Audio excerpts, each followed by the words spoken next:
Voldemort's greatest fear wasn't death, it was being replaced. He spent his entire life and his entire soul ensuring he was the only one of his kind. He was the singularity, the apex, the end of the line. So how do we reconcile that with the most disruptive secret in modern wizarding history? Why did his most loyal follower, Bellatrix Lestrange, hide his only daughter in the one place he couldn't see her? We are told that Voldemort was a man who burned every bridge, severed every tie, and viewed even his most devoted followers as nothing more than disposable tools. We are told he was the ultimate narcissist, a creature so obsessed with his own eternal supremacy that he could not, would not tolerate a rival, let alone an heir. He viewed the world through the lens of power dynamics, where every individual was either an asset to be exploited or a threat to be neutralized. His pathologically fragile ego could not suffer the existence of any entity that might potentially challenge his stature, even if that entity carried his own genetic legacy. Yet, in the final chaotic months of the Second Wizarding War, a child was born. A daughter. Born of the Dark Lord and his most fanatical servant. She was a secret kept in the shadows of Malfoy Manor. The reality is this. Voldemort did not know she existed, and if he had, he would have destroyed her before she took her first breath. To understand why, we have to look past the Dark Lord myth and examine the mechanics of his pathology. If we accept the premise of the cursed child as the catalyst for this investigation, we must ask, how does a secret like this survive in a house that served as the heartbeat of the Death Eater movement? Malfoy Manor was not a home. It was a panopticon. It was a space where Voldemort's paranoia was the architecture. Every floorboard, every portrait, every shadow was under his influence. To keep a pregnancy hidden in that house wasn't just a matter of discretion. It was a feat of high-stakes magical subterfuge that bordered on the impossible. Consider the environment. Voldemort was physically present in the manor for significant stretches of 1997 and 1998. He was a legilimens of unparalleled skill, capable of scouring the minds of those around him with a mere glance. To hide a pregnancy, Bellatrix would have needed to maintain a constant ironclad occlumency barrier, shielding her internal state not just from his probing gaze, but from the instinctive mental slips that occur during the physical and emotional turbulence of gestation. Bellatrix Lestrange was the architect of this deception. She understood the dark arts because he taught her, but more importantly, she understood the Dark Lord's mind. She knew that to Voldemort, love was a weakness, and family was a liability. She knew that he didn't want a legacy. He wanted to be the legacy. He didn't want a successor. He wanted an eternity of his own making. Bellatrix was his most fervent devotee, a woman who lived to serve his vision. She was intimately familiar with his temperament, having witnessed his volatile reactions to failure and his cold-blooded elimination of those he deemed expendable. From the ministry officials who failed him to the very followers who questioned his judgment. She knew that if she presented him with a child, he would not see a daughter. He would see a vessel that could potentially house a soul fragment. Or worse, a rival who claimed a piece of his identity. Let's look at the timeline. Early March 1998. The war is spiraling. The trio has escaped the manor, and Voldemort is increasingly unhinged, his grip on his followers slipping as his obsession with the Elder Wand consumes him. This is the window. This is when the child, Delphini, is brought into the world. During these weeks, Voldemort was consumed by the hunt for Harry Potter and the search for the Hallows. His narcissism reached a fever pitch. He viewed his own immortality as the only objective worth pursuing. Any distraction, any human tether was an obstacle to his ascension. How did Bellatrix manage the logistics? How do you hide a pregnancy from a man who can read the surface thoughts of his inner circle? The answer lies in the nature of Voldemort's narcissism. He didn't look at his followers, he looked through them.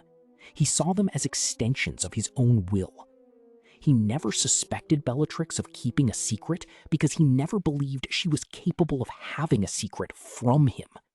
To Voldemort, Bellatrix was a mirror. He couldn't conceive of a mirror having its own reflection. This arrogance was his blind spot. Because he viewed himself as the ultimate authority, he assumed total transparency in his subordinates. He was so convinced of his absolute control over their minds and loyalties that the idea of a hidden, private life for Bellatrix was, in his estimation, a logical impossibility. But there's a deeper, more chilling layer to this. There is a fierce debate in the community about the validity of this branch of the lore. Many fans argue that this creates a fundamental contradiction, that a man who seeks to rule the world would naturally want a successor. But those who argue this miss the fundamental nature of Tom Riddle. Voldemort wasn't building a dynasty. He was building a cult of personality centered on himself. A child would have been a distraction. A child would have been, in his eyes, a potential usurper. A living, breathing piece of his own bloodline would have been a mirror. And in that mirror, he would have seen his own eventual obsolescence. He was a man who spent his life crafting Horcruxes to avoid death, not because he wanted to leave a lineage, but because he wanted to deny the natural order of life and death entirely. An heir implies a passing of the torch. Voldemort never intended to pass the torch. He intended to be the only light that ever burned. Bellatrix knew this. By hiding the pregnancy, she wasn't failing him. She was performing the ultimate act of protection.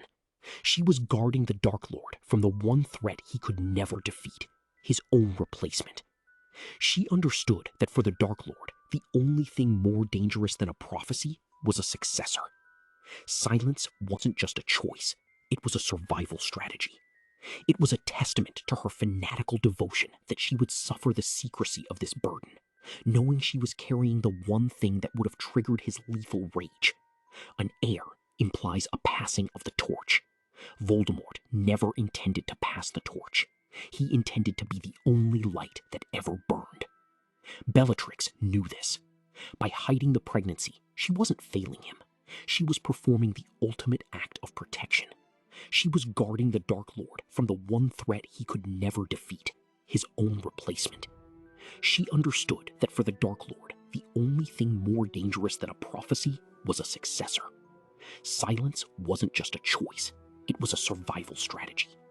It was a testament to her fanatical devotion that she would suffer the secrecy of this burden, knowing she was carrying the one thing that would have triggered his lethal rage. Consider the role of Rodolphus Lestrange. He is the missing link in this narrative. When he returns from Azkaban, he is the one who reveals the truth to Delphini. Why wait?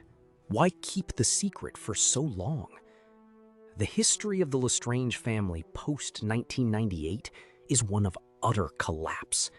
With Bellatrix dead and the Dark Lord destroyed, the remaining Death Eaters were scattered or imprisoned.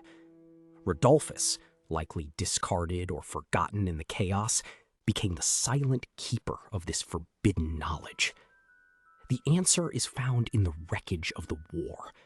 Delphini was a weapon that didn't have a trigger. She was a secret that almost changed everything, buried under the rubble of a war that claimed both of her parents before she was even 3 months old. For years, she was a non-entity, a rumor, a ghost in the machinery of a broken regime. She was raised in isolation, a child of the dark, defined by a name she could never claim and a father she could never know. When we finally see her in 2020, her motivations are clear, and they are chillingly consistent with her father's legacy. I am the new past. I am the new future. I am the answer this world has been looking for. That is the voice of a woman who believes she is the rightful heir to a throne built on blood and lies. But notice the tragedy in her conviction. She is chasing a shadow. She is trying to restore a man who would have seen her as an existential threat to his own existence. She speaks of her father with a reverence that borders on the religious, failing to realize that her very existence contradicts the core tenet of his philosophy, the absolute, singular, and unshared nature of the self. The tragedy of Delphini isn't just that she was born into a world that hated her father. It's that she was raised on the belief that she was the heir to a man who, had he known she was alive, would have viewed her death as his final, most necessary act of self-preservation. She is the ghost of a war that ended before she could participate in it, clutching at a legacy that was never meant to be inherited. Her existence is the ultimate proof of the Dark Lord's isolation. Even in his most intimate moments, even in the creation of his own blood, he remained alone. And in the end, it was that very solitude, that inability to trust, to share, or to love, that ensured his legacy would be nothing more than a daughter who never knew him, and a war that left her with nothing but his name. The secret was kept, the heir survived, and in the silence of Malfoy Manor, the most dangerous weapon of the Second Wizarding War was forged, hidden in plain sight, waiting for a future that was already dead. The irony is agonizing.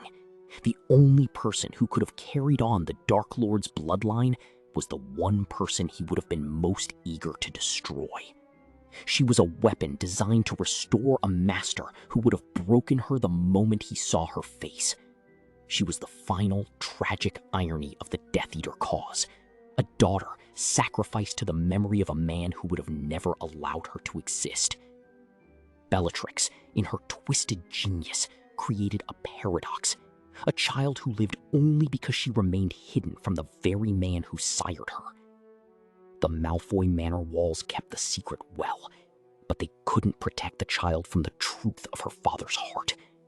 He didn't want a legacy. He wanted to be the only thing that ever mattered. And in that, he succeeded, even if it meant leaving his own blood behind to rot in the ruins of his failure. What is more dangerous? A weapon that destroys your enemies, or a weapon that reminds you of your own mortality? Voldemort spent his life running from the latter. He built a fortress of Horcruxes, a legion of followers, and a reputation of pure, unadulterated terror, all to convince the world and himself that he was beyond the reach of human frailty. He saw the progression of generations as a weakness. He saw the cycle of life as a flaw in the design of the universe. And in the end, he was outrun by his own secret. The story of Delphini is not a story of succession. It is a story of a legacy that was stillborn, a narrative that ended on the night of May 2nd, 1998. The fact that she emerged years later, seeking to fulfill a purpose that was never hers to claim, only serves to highlight the vacuum left behind by the Dark Lord. Voldemort left behind no heirs, no philosophy of growth, and no future. He left behind a void, and in that void, a daughter was born to haunt the remnants of his failure. The silence of the manor was not just a protective barrier, it was a tomb. It held the truth of a man who was so terrified of being replaced that he became the author of his own extinction. Delphini is the living, breathing, and ultimately tragic footnote to a life that refused to acknowledge the existence of anyone but himself. And therein lies the final, biting truth. The Dark Lord's greatest secret was his daughter, and his greatest failure was his inability